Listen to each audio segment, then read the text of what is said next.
And we are live. Good evening, everyone. Thank you for joining us tonight. Welcome to IT Career Australia live stream. And tonight's topic is the do's and don'ts of writing a tech resume. So again, thank you so much, everyone, for finding some time this evening to join us. As usual, please introduce yourself in the comments. Let us know what you do and join our conversations with your comments and questions. If you're new to my live show, I'm Jana Martins. I'm currently working in IT consultancy myself, and I'm passionate about learning more about present and future of the tech industry, and also share my new findings with you on this YouTube channel. So again, tonight the topic is the do's and don'ts of writing a tech resume. And Johnathan is going to share his experience, the most common mistake he has seen in the tech resumes, the best and simple structure for the resume, and other valuable tips when it comes to writing and nailing this perfect resume to get noticed. So obviously incredibly relevant topic for everyone who's looking for the job at the moment or will be looking for a job in the future. So just a relevant topic in general. So make sure to share this video and tag the people who need to hear this. So before I'll pass it over to Johnathan to introduce himself, I just want you to remind you that we're going live on LinkedIn, Facebook, and YouTube. So if you want to watch the replays, please subscribe to my YouTube channel, IT Career in Australia. So I'm going live there every Wednesday, 5:30 p.m. Melbourne time, with various experts from my network, and we're talking about all the things IT career, job search, and some specifics of IT industry in Australia. So you can also join my meetup group to make sure you get notifications about upcoming discussions. And yeah, again, really encourage you to ask questions. Obviously stay on the topic, but ask as many questions as you want. We will try to answer most of your questions live, or we can take questions offline later as well. So, make sure to stay with us for a whole hour. We have a nice surprise at the end of the stream as well. And as usual, I do encourage you to use this live stream not only as an opportunity to learn new information, but also to network with people in the industry. So I think that's probably enough of me. Claire is joining us, Salesforce student, just finished a boot camp. Thank you, Claire. Smail is here. Hello, Jan and everyone. Good to see you again. Smail, so guys, I know you're watching. Make sure to say hi in the comments. And I'm passing on to Johnathan to introduce himself. Thanks very much. Thanks very much, Jana. Hi, everybody. My name is Johnathan Maltby.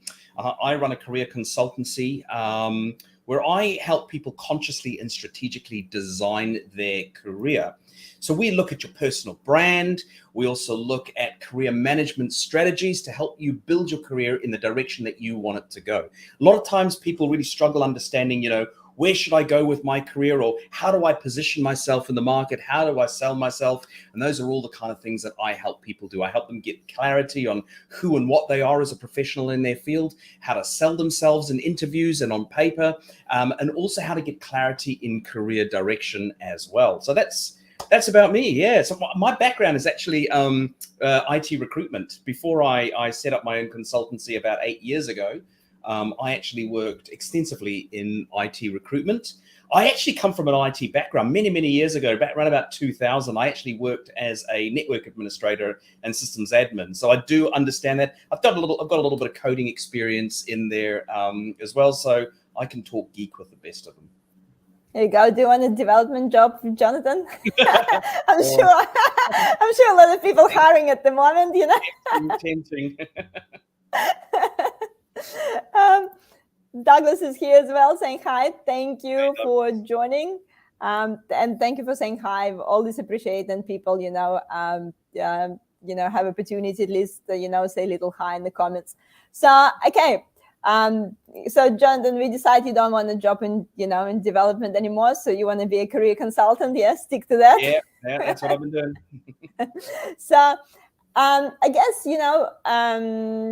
resumes is a massive topic. I think, there's not that many people who would say, oh, I love writing resume. So I honestly, like, I hate, trying to write my resume. I don't even have resume, to be honest, because I don't even know what to put there. I just go and talk to people.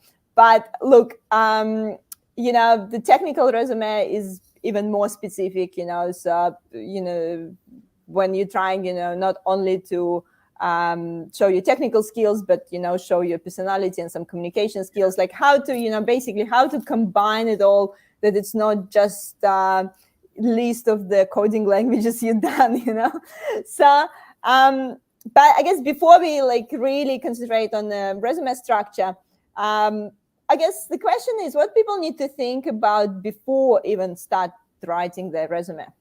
Good question. So you want to kind of think about your resume or your CV as your kind of like think as your own sort of personal sales brochure. It's really kind of like the representation of your personal brand. So you want to think about, how can I sell the best version or tell the best version of my story? And I always say to people, before you start writing your CV, before you type that first letter, write that first a word down, you actually want to have it crystal clear in your mind what it is you are selling. Because going in, when you're putting yourself out there to find a new job, it is technically a sales and marketing exercise. You are selling you. So you got to figure out, hey, what am I bringing to the table? What am I selling? You got to get that clear in your head first. And that means understanding, what am I? Where do I fit? What are my core areas of expertise? And what makes me valuable? So that's one of the things that you want to have a think about first. And you also want to make sure that you're able to really, tell it in the most concise format possible.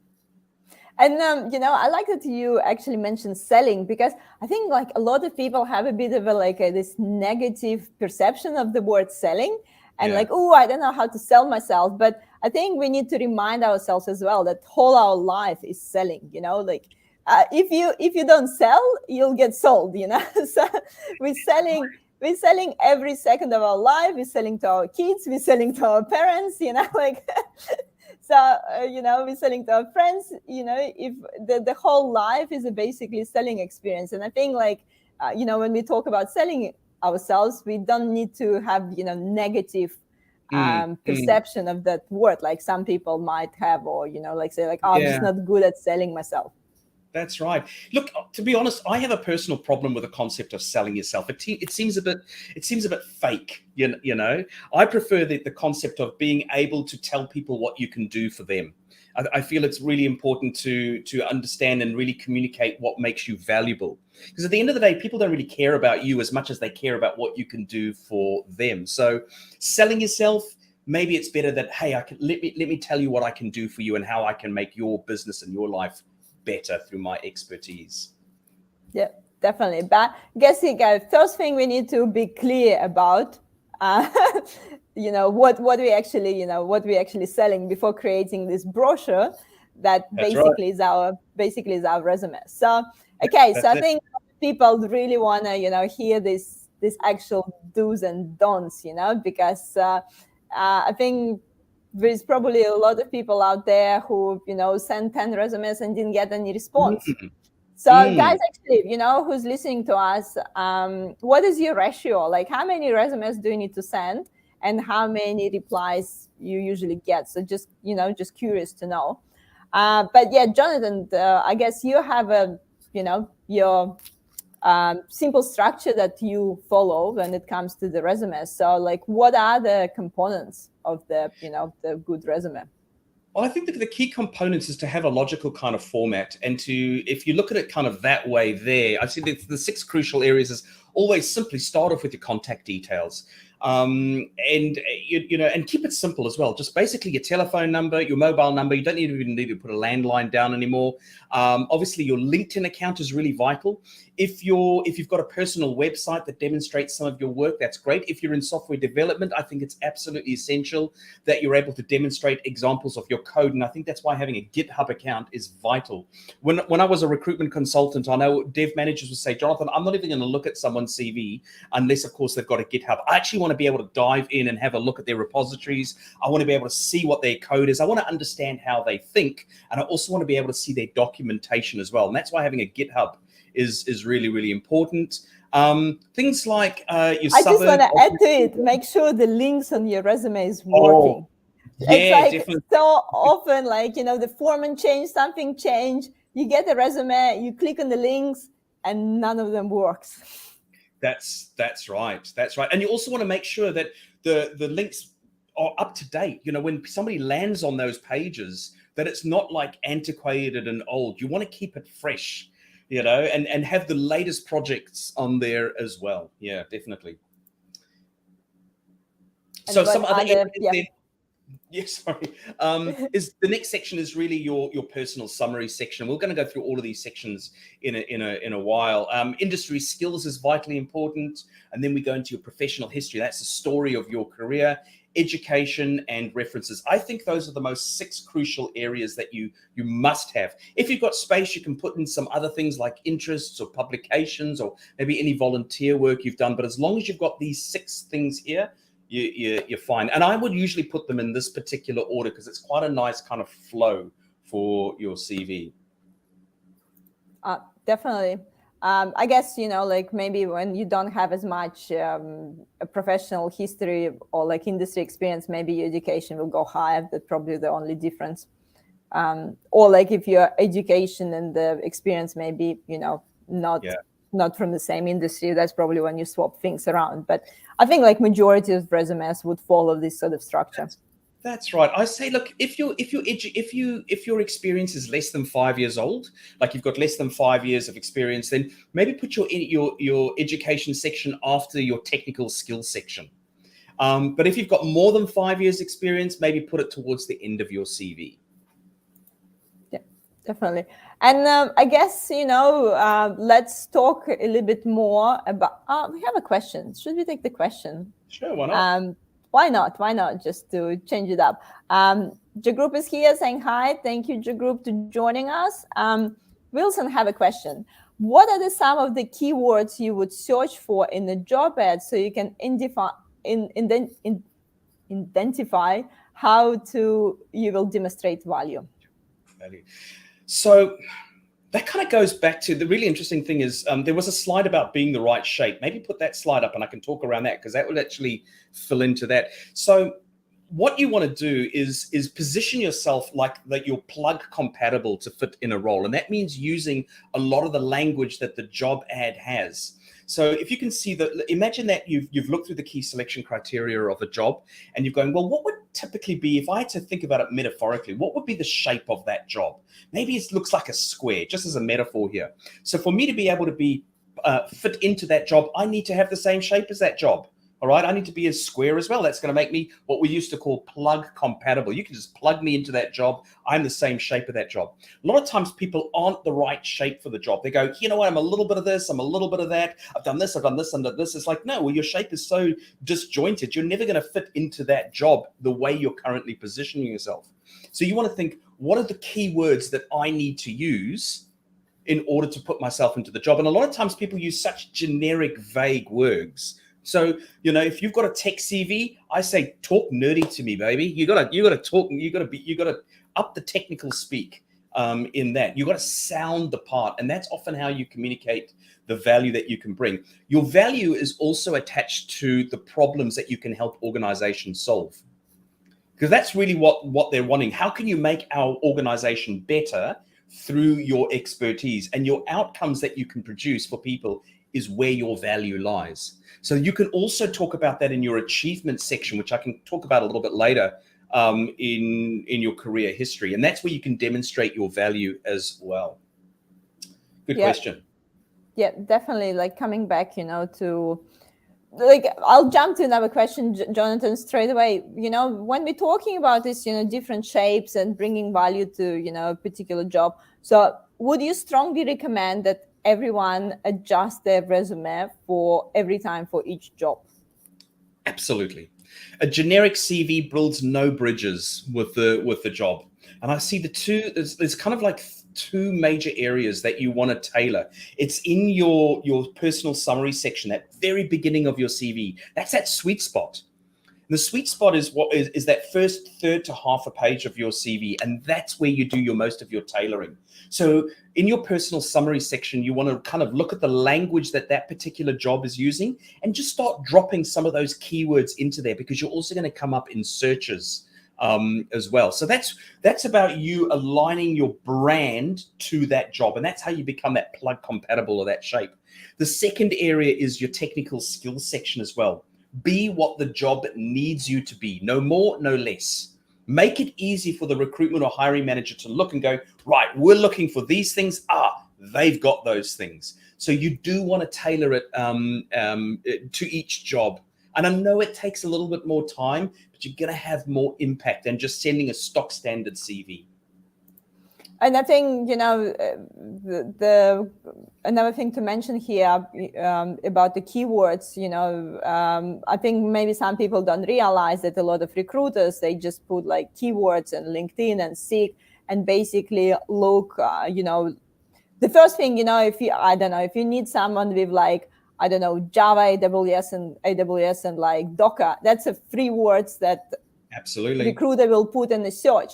And basically just look for these particular 3 words. And if you put the word differently, it might not come up in the search. I don't know, for example, we need to remember that a lot of recruiters is not technical people. And, if you put, Django instead of React, they won't know that you done React. You know what I mean? So right. I guess like the idea is to think about these keywords from the point of recruiter searching for those skills as well. And that's where that sweet spot comes into play as well, because as a recruiter, and I know that you do the same sort of thing, we don't actually read CVs, we scan them. And it would take roughly 8 to 15 seconds to scan a CV. If you sound the part because you're using the right keywords and the right technologies, I'm then going to go back and have a read through the CV properly. So the first glance is I'm going to go, right, if I'm looking for AWS, if I'm looking for things like, Puppet or any of those kind of, or Chef, or any of those kind of like industry jargons or things like, Node.js or whatever those key industry things of technology on that stack that you've been working with. If I can't see that in the very beginning of your CV, I'm probably going to move on to the next one. So you want to think, how quick can I grab someone's attention in those 10 to 15 seconds in that sweet spot? So that's why the scanning is really, really important. Hit them with the keywords. Yeah, and I think also some people maybe disregard a bit of a design here as well. Like, sometimes when we like, I guess think like, okay, so I'm just going to put all the things I've done. I'm not going to care about the prettiness of it. But the problem is if you don't care about prettiness, it's just really hard to read. That's it. And I'm more than likely, when people have tried to squash everything onto 1 page or 2 pages, you're making my brain work. You're making it hard for me to scan it. I'm probably just going to go, next. You're going to make me work too hard to really figure this out, especially if you're like cramming everything. So the use of white space in your CV is critical to being able to scan it. Now, a lot of times people think I need to fit it onto this amount of pages. Look, there is no definite amount of pages that you should or shouldn't use really out there. Okay. I find that, technically a resume is a 1-pager. That's typically used in an American kind of market. In Australia, and this kind of part of the world, we tend to use curriculum vitae, which is usually 2 to sometimes 3, maybe at a stretch, 4 pages, which is but we interchange the terms resume and CV here, but there really is a curriculum vitae. That's typically the standard here in Australia. So don't focus on trying to cram everything onto 1 page, because it's just going to end up in the too hard basket. Definitely. And I think, like with this example here, that's just probably one of the templates I think even Word has some templates for resume. Oh, yeah. So I think there's nothing wrong just grabbing the template from Microsoft Word or something, instead of just, putting everything yourself. Nothing wrong with just grabbing some preset template to filling information, because it's already, That's That's right. But you want to be careful. You want to also be careful because some templates look so beautifully set out and you just drop your information into it. But the problem with some of those templates is that they break up the reader's concentration, because we read left to right very quickly, especially if we're scanning. But if some of your information is there and some of it's there and some of it's there because you've got a very fancy template, it might look good, but from a functional perspective, it might be distracting. And sometimes I would say to people when I used to do kind of CV evaluations and look at people's CV, and I'm like, why have you not put all this critical information in? And they go, oh, I couldn't fit it in. The template didn't allow me. It's like, wow, you're missing out on so many opportunities. You've got a beautiful looking CV that doesn't tell your proper story because you couldn't fit it in.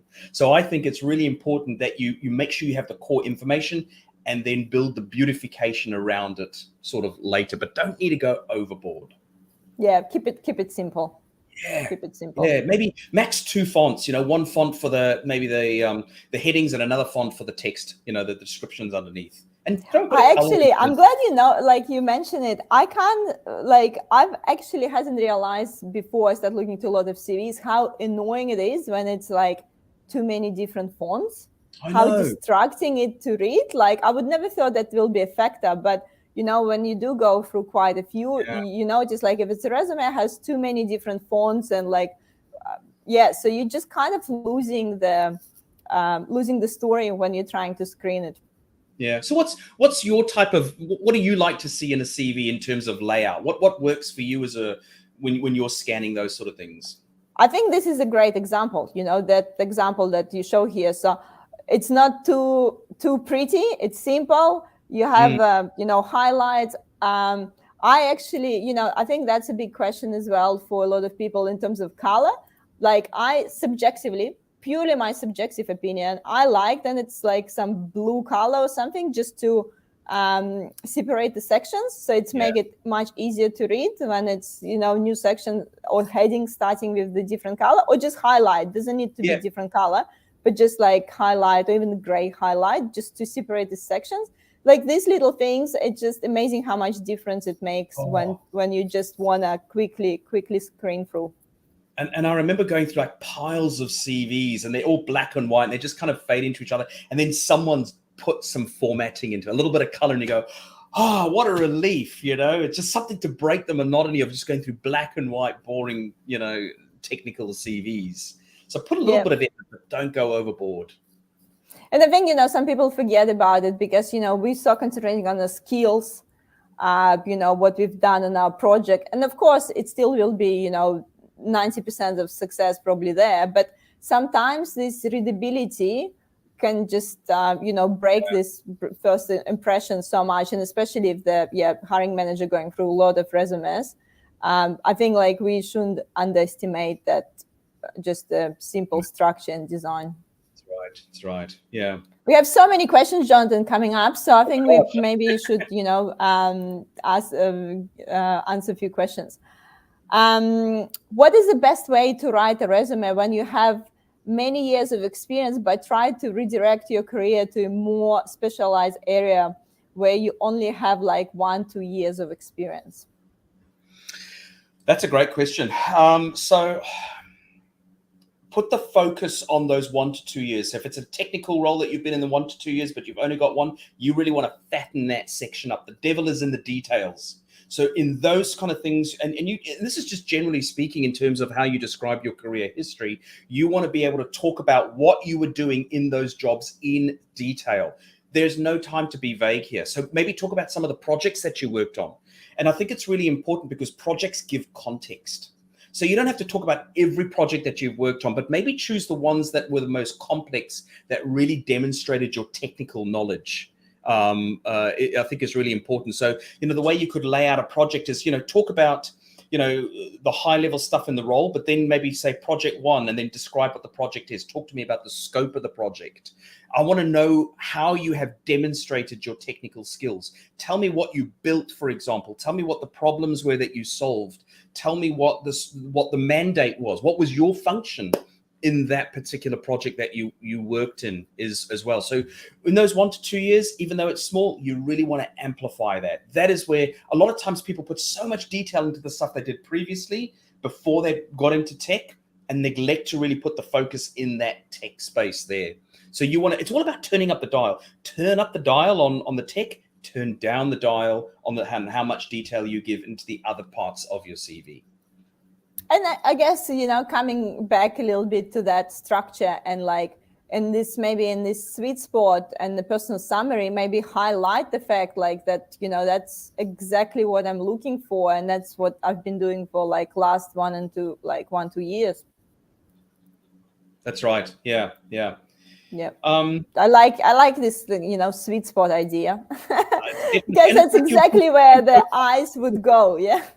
That's it. Like, when you read an article in a magazine or a newspaper or online or something like that, our attention is usually focused the most of those first few paragraphs, and then we kind of lose interest. Then we start skimming. And that's why you want to make sure that encounter that people might lose interest. That's why you want to hit them really hard in those first half a page. That is your prime real estate. You don't want to waffle on or be generic or anything there. Yeah. And I think that's exactly that point. Like if person looking at the first page of resume and not sure what you're doing or what sort of job you're applying, that's where the questions straight away. Like if it's not clear from the first page that you like developer, or are you, I don't know, are you a tester or are you a business analyst? Like it needs to be really clear by just look of your first page. Who are you? That's it. Smack them hard between the eyes right at the beginning. Don't waffle on. Yeah. There's a few questions here actually from similar questions, I guess. Sandeep is asking, how about the intern who doesn't have any experience? How we can the race of getting recruit? And I think Regan has a similar question here as well. What should a new graduate CV look like? What should be put in if I have no experience of anything good to add? Okay, that's a great question. So you actually do have experience, but a lot of times people don't realize the value of their own experience, even if it's academic experience. So maybe you've just finished your degree or you've done a boot camp or something like that. You do have experience. You just haven't got commercial experience, but you still have experience. So do not downplay your academic experience. Okay, you only want to talk about the projects that you did while you were studying. Treat those as if they were commercial experience, that you actually built that in a commercial environment. Even if it wasn't an academic, treat it as if you were talking about it in a commercial environment. Don't downplay those projects. Similarly, if you've got any personal projects that you've been working on the side, even if it wasn't in an environment, you were just doing it for pleasure or you were doing it to learn, put that in, especially in software dev, for example, or you've played around or you've created your own, whatever that is valid. Put that in because that shows people that you're passionate. When I was a recruiter, right, I would often say to people, what do you do in your spare time? Especially if I was talking to tech people. If I walked into your house, what would I see? Some people say, oh man, it would just be a mass of wires all over the floor, or I'm just got 2 or 3 screens up and I'm just furiously coding in my spare time because I love it. That's what I want to see.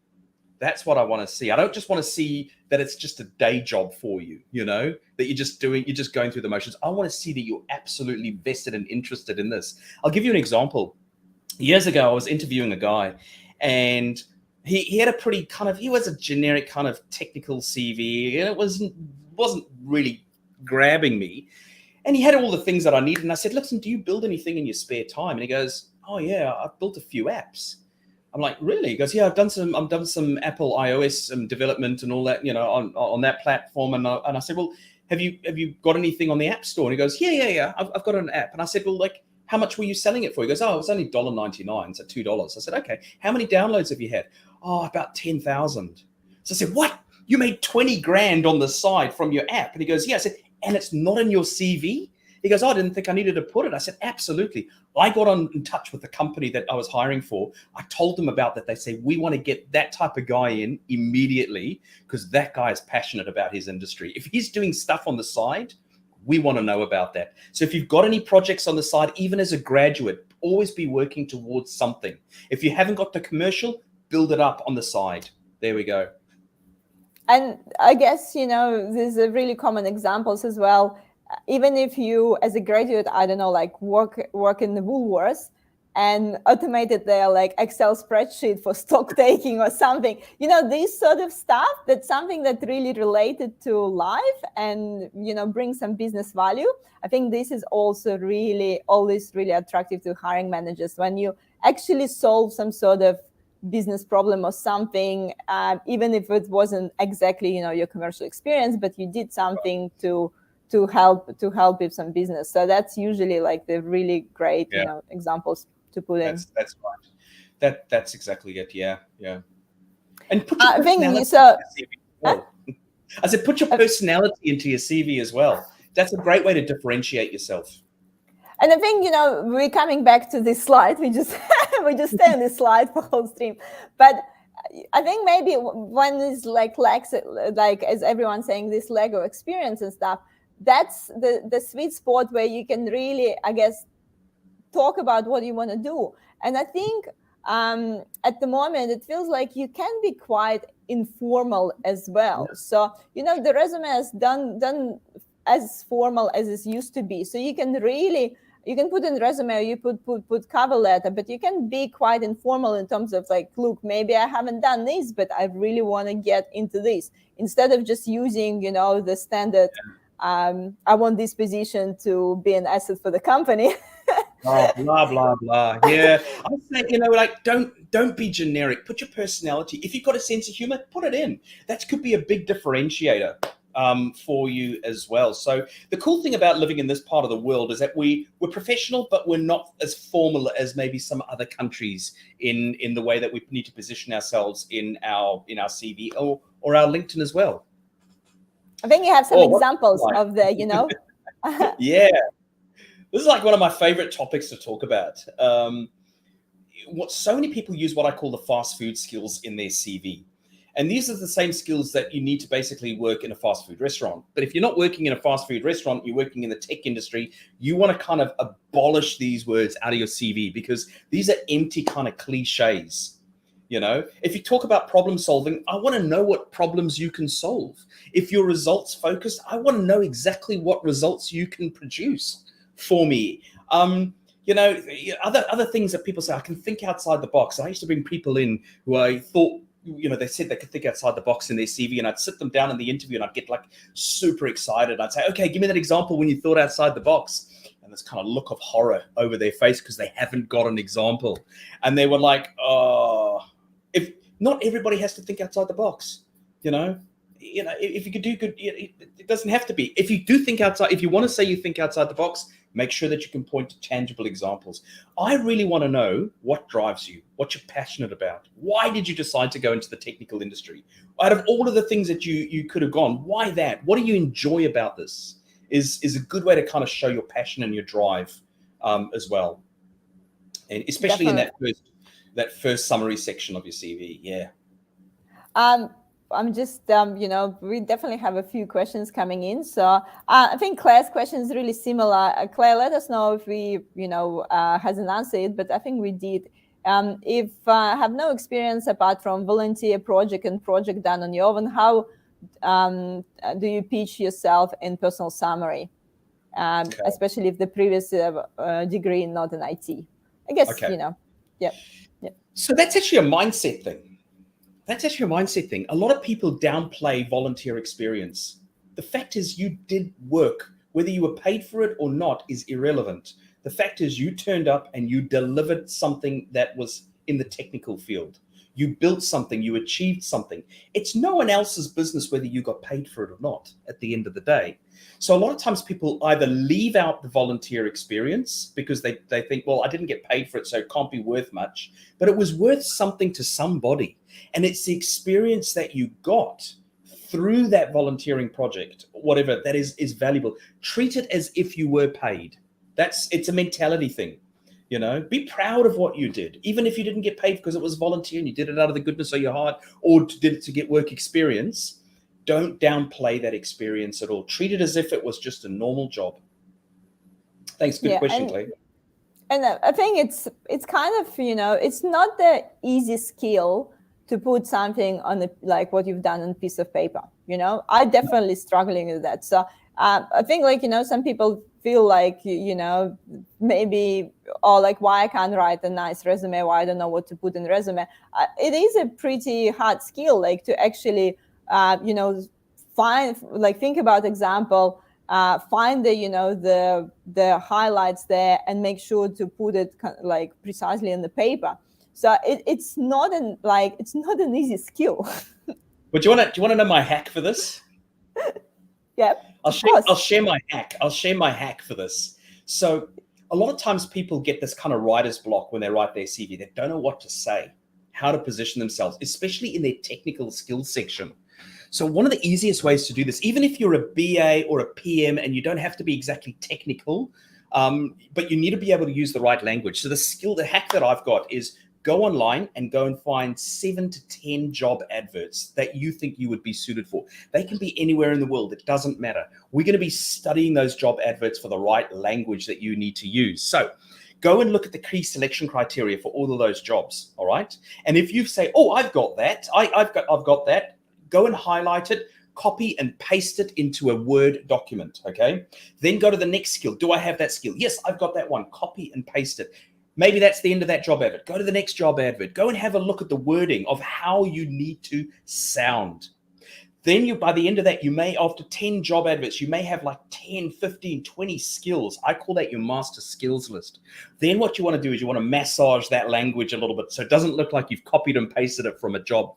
Maybe turn it down a little bit, but as long as you're using the right keywords, so that's your technical skills section. Then what you want to do is, and this comes back to tailoring your CV for each job, have a look at that job's description and say, what are they looking for? What are the key industry skills that I need? Then go and have a look at their ones and then go back to your master skills ones and go, right, which ones sound similar?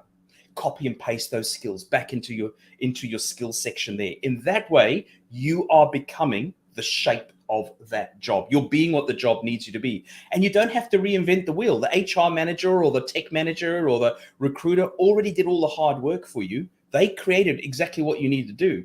So sound the part. That's the biggest thing. And the other cool thing, the other trick that I used to use as a recruiter, the good old, if you're looking at in a Word file, Control F.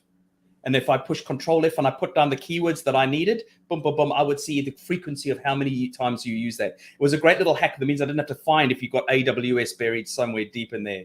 If you didn't come up for that keyword that is critical, gone on to the next CV. Yeah. So don't reinvent the wheel. Don't overthink. Go and have a look. You can even build your personal summary section if you're a bit lost for a few sentences into, this is the type of person that we want. Go and look at the bulk of the words that you need are already in multiple job adverts. Make them your friend, in other words. That's my hack. No, definitely. But you need to spend time in it, so it's not like you'll spend half an hour and your resume is ready. So it definitely takes time. But put the time and the effort into it, definitely, and tailor it. That's the most important thing. James has a good question, actually. All these details in resume where recruiters say they're too busy and only scan documents. What's the point of all details if you're only going to skim it anyway? Okay. Great question, James. I don't skim it. I skim it at the beginning. I skim it at the beginning to make sure that you sound the part very, very quickly. Are you using the right keywords? How are you positioning yourself? If I can't see that in the first page, and maybe if I do turn on to the second page, then I'm going to go to the next thing. If I see, okay, he's used some of these keywords, that sounds interesting, then I'm going to go back and do a proper in-depth read. That's where the detail is really important. I think spending the time getting into the detail is very important because the recruiter's only going to read it one and he goes, yep, that's good. He makes the grade. I'm going to pass that CV on to the dev manager. They're going to want to really scrutinize it more so than the recruiter. Now, I actually used to go into a lot more detail because I was a technical recruiter and I've come from a technical background. So I understood the technology. I understood what it all kind of meant. So that for me was really important to go, okay, how have you used that technology? So you said you've got React, for example, or you say you've got Puppet or Chef or whatever. I want to know how you've used it, where you've used it, what's the context. I want to know the size of the projects that you've used. How many millions of dollars was that, or how small was it? How many people worked on it, for example? That is the detail that you want. More important. I think, James, it is important. The first scan, it's a quick 10, 15 seconds. then they'll go back and do a proper read. But if you can't grab them because you're not using the right words in those 10 to 15 seconds, that's where you're going to miss out. And Johnathan, here's a tricky question for you. I don't know if it's tricky, but do you think that sometimes people should have a separate resume for recruiters and separate resume for hiring managers? No, I don't think so, because the recruiter is going to pass. If you've made the grade, the recruiter is going to pass that CV on to the hiring manager anyway.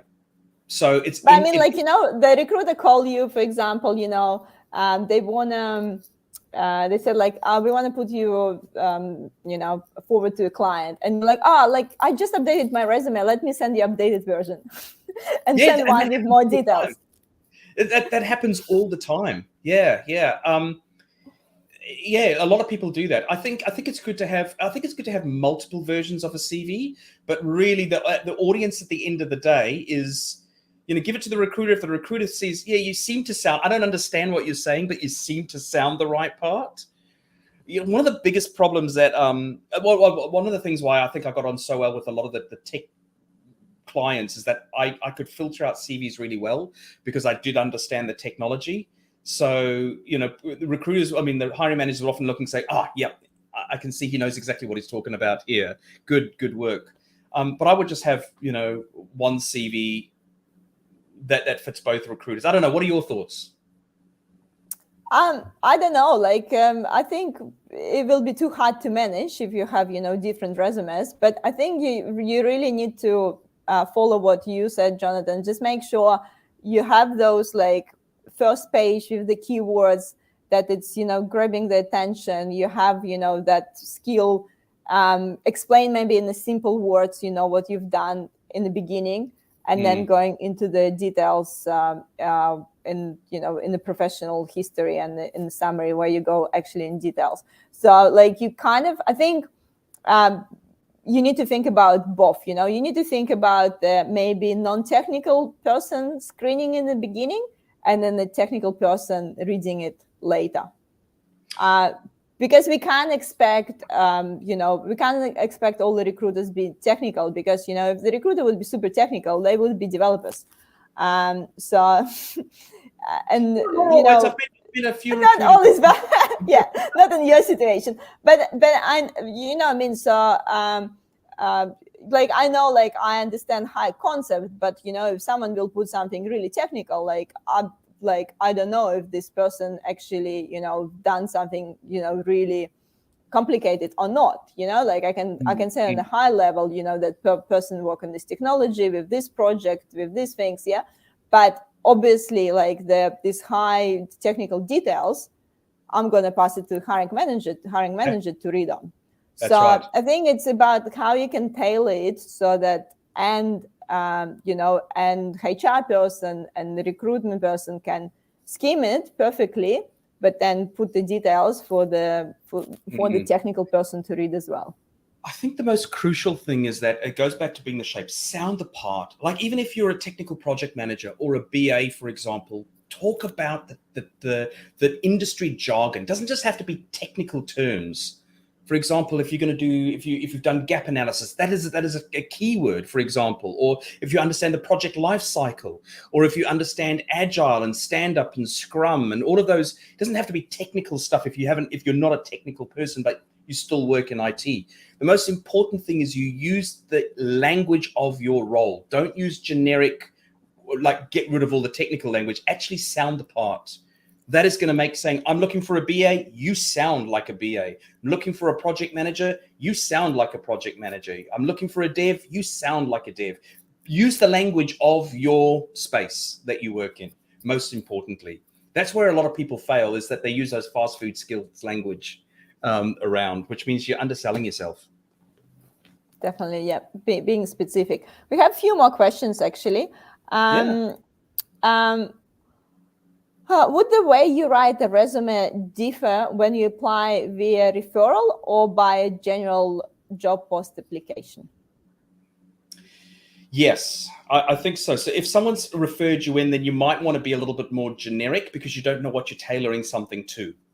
But if you're posting to an actual job, then you're going to be tailoring that specifically to that job there.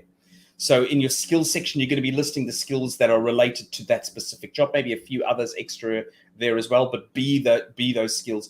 If you were doing it for a referral from a mate who says, hey, we're hiring right now, send me it, maybe put in more of your skills. Or ask them, hey, what is your tech stack? What are the things that you're going to do? Get as much information from them so that you can do a slight amount of tweaking, So maybe it's like, right now, ask them what are some of the gaps in the skills in your department right now that you need. If it's a mate who's referring you in, ask them and going, oh, I've actually got that skill. So I'm going to actually put that down there. Or that's an issue that they're currently facing. I've solved that issue before for this company that I've worked at, for example. Get as much information as you can from that referral. Pick their brain, drill them down to find out what's going on here. How can I then position myself in the best way? And by the way, the stat is if you are referred, you are 10 times more likely to get a job in a company if someone referred you in. That's typically the statistic. And that's why networking in this industry is so vitally important, because that's where you find where all the cool jobs are. Because the last thing I wanted to do as a recruiter was put an advert up on anywhere. If I could find someone in my network on LinkedIn or something like that, that's where I would go first. Yeah. Yeah, we all know if the job hit the seek, so was obviously other resources has been taking, and this job hit the seek. So yeah, usually if it's hard to find someone, the job will go to seek. Otherwise, will get filled by referrals first thing. Yeah. So Johnathan, I'm just cautious about the time. We're already at the 45 minutes mark of our conversation. There is one more question from James. I think we kind of already answered James in a way, but I mean, to the point that you say you want detail and personality, but and succeed as possible from every applicant, but skim resumes because you have so many to read as a recruiter. It seems like mixed signals to me. In reality, outside of basically putting your whole career and personality in your one-page cover letter and short CV, what actually point other than face-to-face is the interview for, other than rehash of what is in your CV? Okay. Here's the thing about cover letters. A lot of times people have a one-size-fits-all cover letter, and they send the same cover letter out every single time, and it's just a reiteration of their CV. There's no point then sending out a cover letter. A cover letter there is the bridge between your CV and the job. It's the intermediate part there, okay? So the cover letter there is to look at the key selection criteria and specifically address those in every way that you can, all right? You can put a bit of personality into it, but don't forget your CV, right, is only there to give you that call. That once you're in the interview, your CV becomes kind of superfluous to requirements. It's just a discussion point. You are then selling you. So your CV is only there to get someone to reach out in get in contact with you. When they've got you on the phone, the CV kind of goes out the window. Then you are selling yourself specifically. So with as I said, the cover letter is there to build that bridge. The CV goes into more of the detail. The cover letter is there to pick out the relevant parts, and that's your one pager. Your CV, well, there's kind of two areas where you can put in your personality. One is in the summary section, and if there's space, you can put one in your interest section as well, and that's where we can get you put your personality into it as well. But I always say, when putting your personality into it, it doesn't just mean like whatever that is. It's more like just talk like you would just talk to me like naturally. If I met you at a barbecue and I say, hey mate, what do you do? Oh, I'm a software developer, or I'm a project manager. Just talk to me as if you were talking to me as if we were face to face. Don't use flowery language that you typically wouldn't use in an everyday conversation, but still keep it professional at the same token. Me personally, here's my secret. I never read cover letters. I wanted to go deep into the CV. I never even asked for a cover letter in my adverts. I didn't. For me, it was a waste of time. That's just my own personal opinion. But there are a lot of recruiters out there who do like the cover letter. I just want to know, have you got the right, do you sound the part first? Where have you used those technologies? Where have you worked on those projects that have been in the IT field? Then I'm going to give you the call. then your CV doesn't become as important as getting you on the phone. The CV is there to get you on the phone. That's what its function is, more than anything else. And then start the interview process. Hope that helps, James. I think, Johnathan, was a really good point that you reinforced, that resume is just this kind of piece of paper that gets you a call. That's all it is, yeah. And I think we need to remember about that. That's the main purpose of the resume, so that someone actually pick up the phone and call you. And I think, sometimes we just start overthinking about, things to put the resume and forget that, the main point, it's someone picking up the phone and call you. And then it's really up to you how you can, answer this call and how you can present yourself. But yeah, so we can talk about all the things that we, can put and don't put, personality, non-personality, but it's kind of the holistic combination, all these things that will say that they'll make this person pick up the phone and call you. That's right. Because look, at the end of the day, if you've got the same, if you've got the same skills as the next person, the same skills as the next person, you've done similar stuff, and like it's the same stuff at the end of the day. The biggest differentiator is just you being you in your CV. It's just the way you're phrasing something in there as well. It's the language that you use. It's just you coming through on your CV as well is sometimes the differentiator. And CVs are highly subjective, so we have these whole things called unconscious biases. So sometimes it's just hit and miss. It can be. Sometimes, as a recruiter, it's just when the stars align. Sometimes there's no rhyme or reason why you didn't get accepted for a job, or somebody didn't call you back on your CV. Sometimes you're not even privy to that. You have no idea what the agenda is. You could have the most perfect CV out there. Put it this way: when I put an advert up, on maybe like I get 100 CVs, all right, and I found the top 3 candidates that I want to interview in the first 15 CVs I read. I'm not going to bother reading all the rest of them. That's the nature of recruitment, because we're not just working on that one role. We may be working on 10 or so roles, or even more. So why would I need to do, and your CV might be number 21 out of the 20 that I've read, and I've already found my top. That is why having and cultivating relationships with recruiters and connecting with them regularly, putting them on a call cycle, having a coffee or a beer or whatever it is with them quite regularly, is going to help you remain front of mind. That will actually not even worry about advertising or putting in a Seek advert when I've got the people that I can just pick up the phone right now. That's why you want to be on the recruiter's radar. And network. Like, networking is probably one of the best tools that you can use, where the CV just becomes a small formality in the whole thing. Oh, yeah, send me your CV. You're already in for the conversation anyway. I just needed something to show my HR manager. That's it. Yeah. So network. Yeah. So I think, there's a few more questions for James, but I'm just cautious about the time. So we're already at the 53 minutes mark. But just the short answer here, James. So if the resume just to get you the call, you don't really need to put your whole career in it if you're really selling yourself in the interview. The short answer, yes, you don't need to put your whole career on your CV. Well, look, I'm a little bit different on that. I think you do, but just for continuity but you don't have all the information. Need to put the responsibilities. Yeah, that's right. You don't have to go into massive amounts of information. Just put everything in there, all of your roles in there. Look, if you've got more than, say, 15 years experience, maybe list the last 15 years and then just say something like details of prior employment available on request.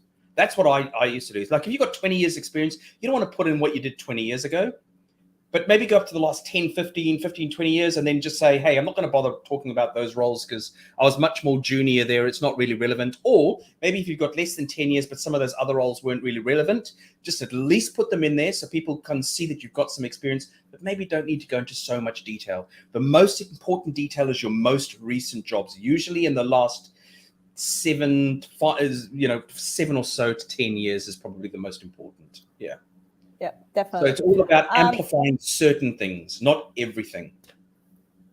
And Johnathan, so I guess we were talking about do and don'ts of the resume, and I think we covered like a lot in last 50 minutes. But is there anything else you want to mention in terms of, the other, like, I don't know, the last tip that you want to mention before we finish our live stream? Yep. Don't undersell yourself. A lot of times people let their modesty get in the way. They go, "Oh, I shouldn't probably say that," because it probably comes across as proud or boastful.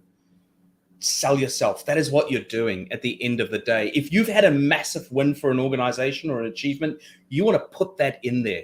You want to amplify your value. Your value is attached to the achievements. Do not leave your achievements out. Now, these shouldn't be personal achievements. These are things that you helped make the organization better, or their clients better if you're working for a consultancy or something like that.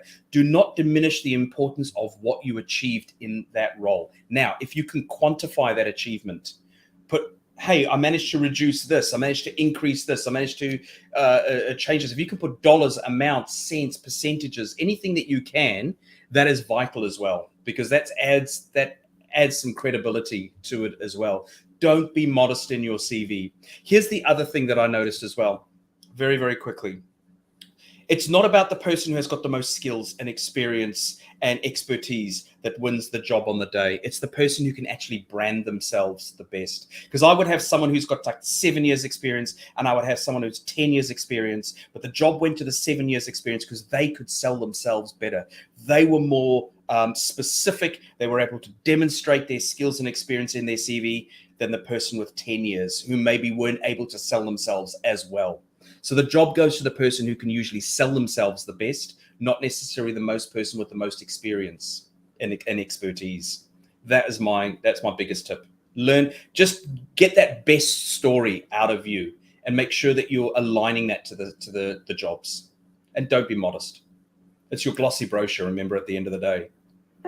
I love it, Johnathan. I think it's the best advice about the resumes. Yeah. So honestly, I think that works. Yeah. There is no point being modest on the resume. So it's definitely there is no point. Obviously, no one wants to see any lie in your resume, so you don't need to put some projects and achievements you haven't done, because that's got discovered really quickly, especially if you think about Australia, we're not that big. And if you're industry specific, it's even smaller. And then, if you've been in the industry 10 years, everyone already kind of knows everyone. Absolutely. People talk. Yeah. That's why maintaining your image and your reputation in your industry is vital. Be conscious of the perception that you're creating for people when you work with them, or how you interact with them is vital as well. But that's a topic for a whole nother day. Yeah, that's definitely a big topic. So Smail is saying, let's connect regularly, Johnathan. Well, funny you should say that. Because you can connect with Johnathan in different ways. So you can look at his website, you can email him, you can connect with him on LinkedIn, or find him on Twitter as well. There you go. Do you want me to talk about the giveaway? And we also have a great giveaway today as well. So the giveaway today is actually for everyone who's in the stream today, not only for one person. So basically anyone who joined us tonight can use this link, and I'm going to post it in the comments.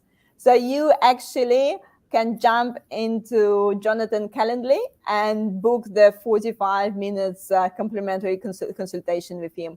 So basically where you can, ask all these questions, not only about the resume itself, but basically about the, strategic view on your career and how to navigate your career once you, and how to go through the stages once, I don't know, if you want to be CTO, for example, in 10 years, like, how do you get there? Exactly right, The Johnathan, definitely the person you need to talk to. If you want to get there in the shortest time. I'm just gonna put it in the comments straight away, guys, so that I won't forget as well. So you basically, so you can jump on this link and book this session. So, and before I forgot, because this is all really exciting, I'll just put it on the screen again. So if you haven't had a chance, I'll post it in the comments as well. Take a photo of that. Yeah. And also, guys, before we finish, I also want to quickly make the announcement about next week. Next Wednesday, we're going to speak with Lloyd, and we're going to talk about actually exiting corporate career. So how to transition from the corporate IT to business owner. So Lloyd recently done it himself, and he's going to talk about his experience, how he basically moved from working in the big banks and corporate IT into now having his business. So make sure to join next week if it's something that you want to do as your next career progression. Once you already find your job and you already done your 10 years of experience, so this is the next step. Smail is saying, I'll be knocking to your door shortly. Very good. Here we go. You already have fans, Johnathan. Of course I love you it. do. I love it. Bring it on. Get in contact. Let's chat. Let's have some conversations. Yes, yeah, definitely. Everyone, highly recommend to connect with Johnathan. So great value. I think like if you can get a free 45 minutes with Johnathan, you definitely get so much value just in these 45 minutes that it's already gave you so much ideas how you can navigate your career to the next level. So yeah, make sure to book it in. And Johnathan, so we already 1 hour, so it's a hard stop at 6:30. But just to finish this live stream, do you have your favorite inspirational quote or something you live by, or I don't know, something inspirational to finish with? Oh yeah, my favorite. I'd say probably my favorite quote is like, there's an old saying that says it's not what you know, it's who you know. I say no, it's more important who knows you. Because you could know everybody there is out there, but if no one gets to know all the amazing things that you can do and all of your expertise, then you're missing out on opportunities. And that's why networking is probably one of the most important things that you can do for growing your career. So it's not what you know, it's not who you know, it's who knows you. That's a great one. Love it. So I'm going to repeat it. It's not what you know, it's not who you know, it's about who knows you. There we go, guys. There you go. Go and network. Go and network, and I'll see you next Wednesday. Thanks very much. Nice to see you, Jana. Thanks for having me. Thank you, Johnathan.